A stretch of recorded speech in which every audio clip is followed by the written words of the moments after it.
Singapore paddler Yu Meng Yu is just one win away from claiming an Olympic medal after beating world number 10 Kasumi Ishikawa in the quarter-finals. And in the semis tomorrow, she'll face top-ranked Chen Meng.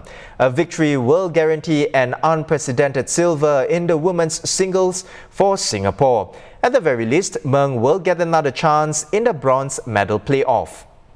Unfortunately, Singapore will not have a representative in the women's badminton event after Yeo Jia-min was beaten by world number 18 Kim Ga-eun. Speaking to the media, an emotional Yeo said, quote, "I feel disappointed in myself in this match. I wasn't able to stay calm and adapt to my opponent." Defending champion Simone Biles has withdrawn from tomorrow's individual all-around event due to ongoing concerns over her mental health. This follows the big story out of the Olympics last night when she dropped out of the team final after an underwhelming opening vault. After making the decision, she spent the remainder of the competition on the sidelines, no doubt disappointed, but still cheering for her US teammates and even offering to run errands for them. US Gymnastics said Biles had withdrawn because of a medical issue. She later revealed that it was due to concerns for her mental well-being. The pressure of chasing medals is something the four-time Olympic champion addressed a few days ago on her Instagram account. After an uninspired qualification effort, she said that she felt, quote, "the weight of the world on my shoulders." Biles has also qualified for the individual apparatus finals on Sunday, but it's still unclear if she'll continue her run in Tokyo. Assistant Sports Editor Rohit Brijnath is here now. He is at the Olympics main press center. Rohit, welcome to the show. Help us unpack why Biles speaking out about her mental health was, like what you wrote in your piece yesterday, best move all night. You have Simone Biles, who has 4 Olympic gold medals and 19 World Championship medals, and basically does things in gymnastics which no gymnast has ever done, and it is an incredibly dangerous sport. So let's not try to teach them about pressure. So when these athletes who have done these amazing things step back from competition, and they have very short lives in sport, right? Simone Biles may not be there at another Olympics. So when she decides not to take part in a competition, we should pay attention rather than saying, they're not tough enough, which I think is absurd.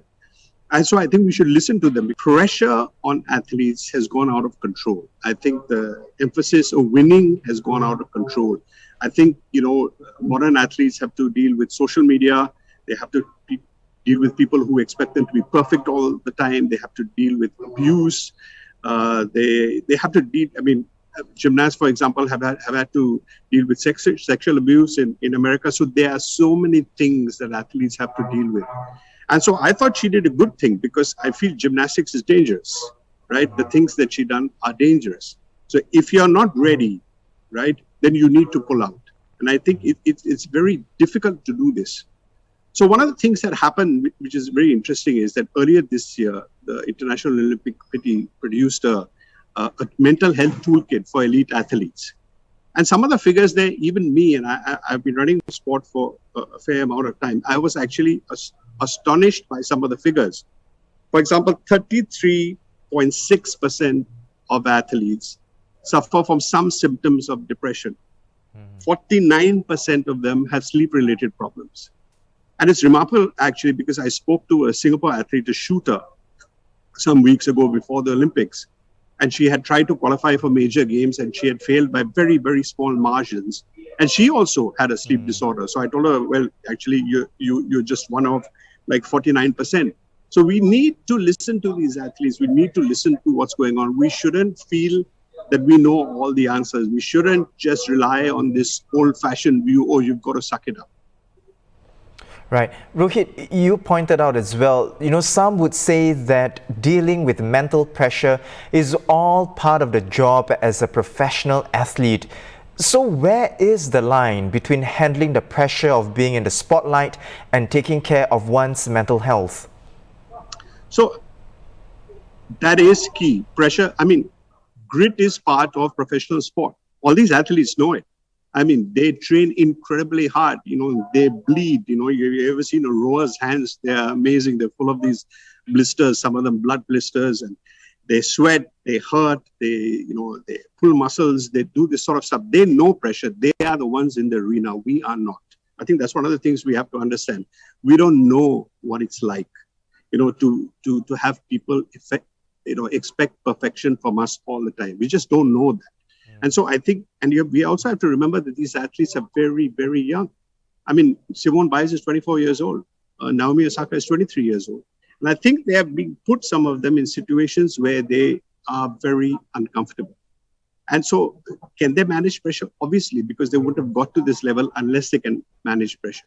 So what is happening?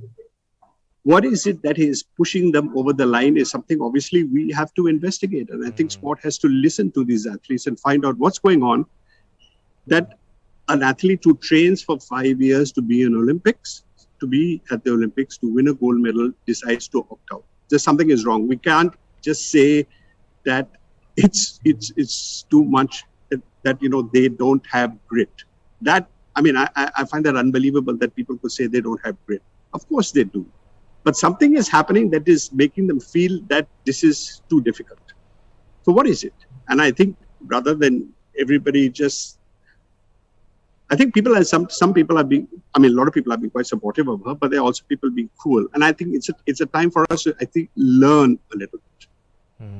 Rohit, when mental health is publicly brought up as a concern, especially by influential athletes like Biles and, like you mentioned, Naomi Osaka, what do these incidents mean for the future of sports, professional sports people, and governing sports bodies?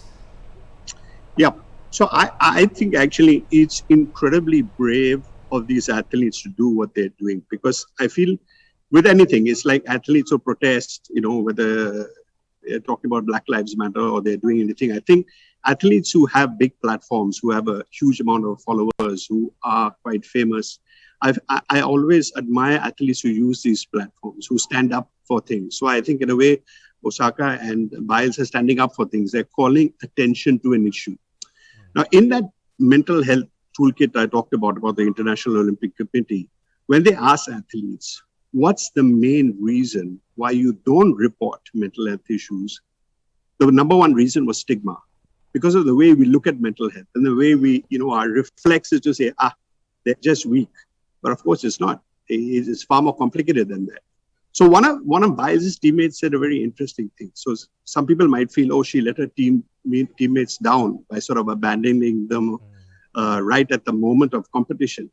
But one of her teammates, I can't remember which one, said actually she understood perfectly, because it is stuff they go through as well. So I think all young athletes, if you ask Singapore athletes, they will probably tell you the same thing.